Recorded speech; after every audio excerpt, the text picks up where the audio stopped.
tutti e benvenuti. سلام، امیدوارم هر دو که هستین حالتون خوب باشه، سلامت باشین. خوش اومدین به کانال ایتالیانو و غزاله هستم و این که درسنامه 11 هستیم، ادامه نکات درس 2 کتاب اسپرسوی جدید سطح آ1. میخوایم تو این درس یاد بگیریم که شغلمون رو چجوری معرفی کنیم، یه چند تا شغل یاد میگیریم که بعدش حالت یه مکالمه هم یاد میگیریم که ببینیم چجوری شغل کسی ازش بپرسیم و یا این که چجوری جواب بدیم اگه کسی ازمون پرسید. خب قبل از اون خیلی خیلی خیلی خیلی خوشحال میشم و بهم انرژی میده اگه برام کامنت بذارین، اگه سوالی دارین بپرسین، اگه مربوط به این سطح هم نیست میتونید از من بازم بپرسین، یعنی اگه سطح‌های بالاتر هم باشه میتونم جواب بدم. حالا ما اینجا کار داریم، میخوایم تا سطح‌های بالاتر هم آموزش بدیم و اینکه لایک و سابسکرایب هم یادتون نره. خلاصه از ما حمایت کنین، دستتون هم درد نکنه. بریم سراغ درسمون. خب اینجا چند تا شغل داریم که من با عکس‌ها در واقع توی کتاب همین آوردم که بهتر نشونتون بدم. کلمه اول کلمه وکیل هست. اینجا یه چیزی هم که دقت کنید، کلمه ها یه دونه حالت مذکر هست و یک حالت مؤنث هست. مذکر ماسکیله اگه یادتون باشه، مؤنث فمینیله. اینجوری در واقع میگیم ماسکیله مذکر. اگه دیدین من این کلمه ها رو به کار بردم یادتون باشه ماسکیله مذکر، مؤنث هم میشه فمینیله. بعد یه چیزی هم که یادتون هست که میگفتیم که مثلا وقتی ما یک زبونی رو میگیم، مثلا مثل لینگلیزه، لیتالیانو، ایل پورتوگیزه، ما باید از اون آرتیکل استفاده بکنیم. مثلا اینجا آرتیکل های مفرد هست، یادتون میاد. ما واسه شغل ها هم مثلا میخوام بگم که من یه کاری انجام میدم، مثلا من شغلم اینه، باید از این آرتیکل ها استفاده بکنیم. خب بعد اینجا کلمه اول اووکاتو هست که به معنای وکیله. حالا اینجا چون اووکاتو در واقع حالا من توی حالت اول مذکرش میگم، کلمه میشه خودش اووکاتو. واسه اون آرتیکلش هم ما باید از ال و آپستروف استفاده کنیم به خاطر اینکه با صدادار شروع شده.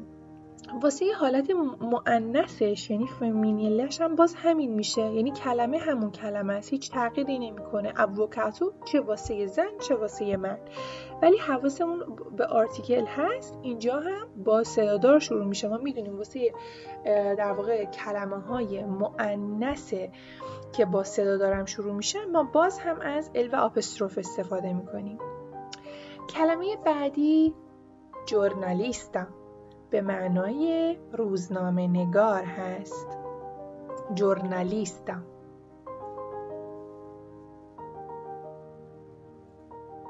که این کلمه باز هم چه واسه مذکر و چه واسه مؤنث در واقع شکلش یکیه، اینجا میبینید. ولی مثلا واسه یه حالت مذکر ما از آرتیکل ایل باید بیایم استفاده بکنیم، یعنی باید حواسمون به آرتیکل باشه که اون رو با توجه به اون جنسمون باید استفاده بکنیم. جنس چیه؟ اینجا ماسکیله هست، مذکره، پس ایل میاریم، میشه ایل ژورنالیستا. واسه حالت مؤنث لا میاریم، لا ژورنالیستا. به خاطر چی از اینا استفاده میکنیم؟ به خاطر که اینا با حرف بی صدا شروع شدن، جی با حرف بی صدا شروع شده. خب کلمه بعدی داروساز هست. فرماچیستا ایل فرماچیستا برای حالت مذکر، لا فرماچیستا برای حالت مؤنث یا همون فمینیله. کلمه بعدی il commesso، la commessa. میبینید اینجا کلمه خودش هم تغییر میکنه، یعنی واسه حالت مذکر میگه که commesso، il commesso، میام آرتیکل مناسبش رو انتخاب میکنه. la commessa آرتیکل مناسب برای این کلمه است واسه حالت مؤنث. l'infermiere l'infermiera. اینجا گفتیم این به معنای فروشنده هست، کمسو و کمسا که حالا واسه آقا و خانم. اینجا اینفرمیره به معنای پرستار هست. لینفرمیره پرستار آقا منظورش هست. لینفرمیرا در واقع منظورش خانوم هست، یعنی حالت فمینیله، ماسکیله فمینیله. لینفرمیره لینفرمیرا پرستار. کلمه بعدی لوپرایو لوپرایا کارگر. لوپرایو لوپرایا. میبینی این کلمه یعنی این کلمه واسه مذکر اپرایو هست که چون با حرف با صدا شروع شده ما باید از ال و آپستروف استفاده بکنیم. واسه حالت مؤنث هم که با صدا شروع بشه ما باز از ال و آپستروف استفاده میکنیم که کلمه اپرایا هست واسه لوپرایا برای حالت مؤنث و یا همون فمینیله. کلمه بعدی آشپز کوآکو. الکوآکو در واقع منظورش آشپز آقا هست. لاکوآکا منظورش آشپز خانم هست. آرتیکل مناسب با توجه به جنسیتمون. لینسینیانده لینسینیانده. چه آقا و چه خانم دوتاش لینسینیانده معلم در واقع به کار برده میشه. خب حالا اینجا من یه بار تکرار میکنم، شما اگه دوست داریم بعد من یه مکس کوچیک میکنم، شما هم بعد من تکرار کنید چون تلفظشون خیلی مهمه که توی ذهنتون بشینه. کلمه اول به معنای وکیل l'avvocato l'avvocato.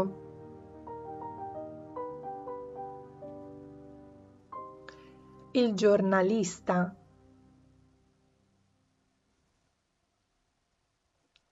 la giornalista. Il farmacista la farmacista. Il commesso la commessa. L'infermiere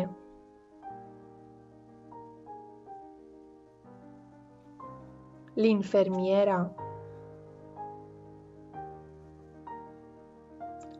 L'operaio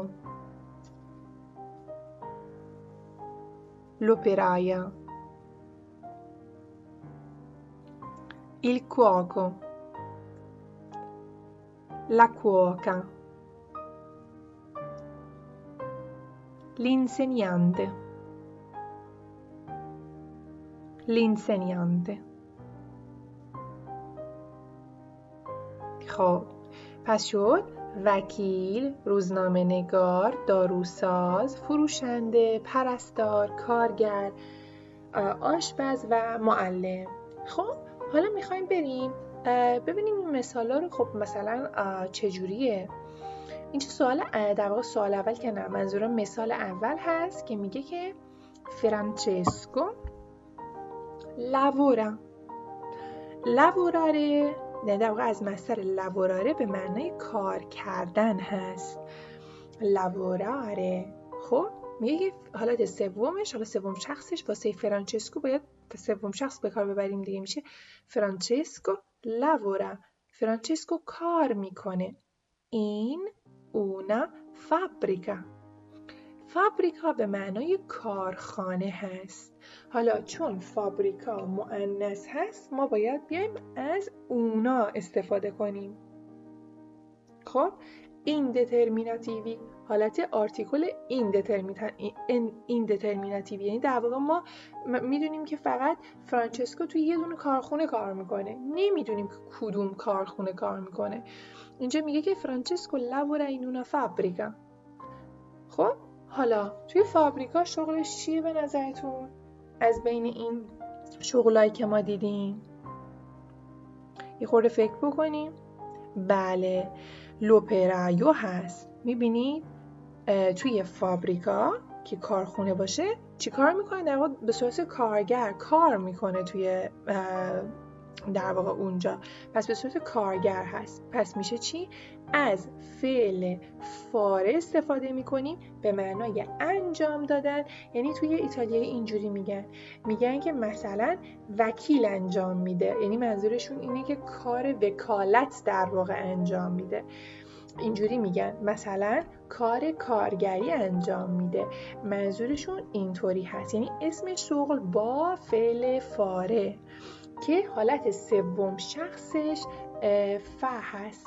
یعنی مثلا اگه میخواستم در مورد حالا خودم صحبت بکنم و بگم مثلا من معلمی میکنم، من مثلا کارگری میکنم، باید متناسب با اون فعل از فعل فاره رو بیام تو حالت من صرف بکنم و بیام بذارم. حالا اینجا چون سوم شخصه مثلا میگم که باید بگم که فرانچسکو کارگری میکنه، پس میشه فا لوپرایو. خب که حالا جلوتر اینا رو من نمایش میدم. کارلا لابورا این una farmacia. فارماچیا اینجا که گفتیم خب کارلا که اسم کار میکنه توی یک فارماچیا داروخانه. خب که اینجا میگیم اونا چون مؤنث هست باید به کار ببریم. اونا در یک داروخونه کار میکنه. توی داروخونه داروساز کار میکنه، پس میتونیم بگیم la farmacista. Patrizia lavora in una scuola. پاتریسیا کار میکنه در یک مدرسه. خب توی مدرسه معلمی میکنه. خب یعنی مدرسه که به چشممون میخوره معلمی به نظرمون میاد، پس میشه l'insegnante. Luisa lavora in un supermercato. توی سوپرمرکاتو یعنی چی؟ یعنی لویزا کار میکنه در یک سوپرمارکت.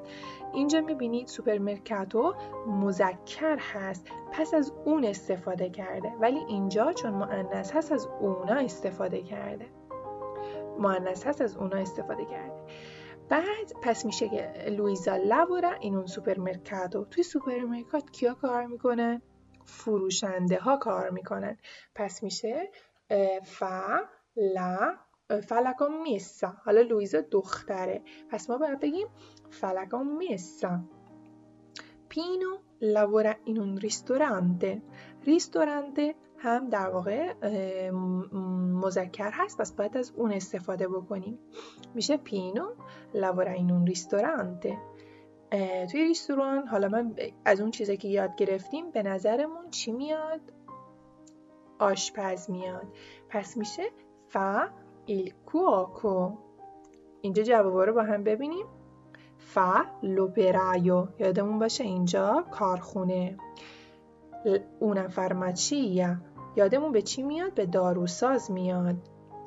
داروخونه داروساز. la farmacista. توی مدرسه یادمون به چی میاد؟ معلم. l'insegnante. l'insegnante. Luisa lavora in un supermercato. la commessa.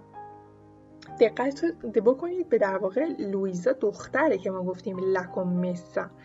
اینجا مثلا اگه کارلا پسر بود بر فرض مثال، شما باید میگفتیم که مثلا به جاش گفته بودیم فرانچسکو لابورا این اون فارماچیا، باید میگفتیم که il farmacista.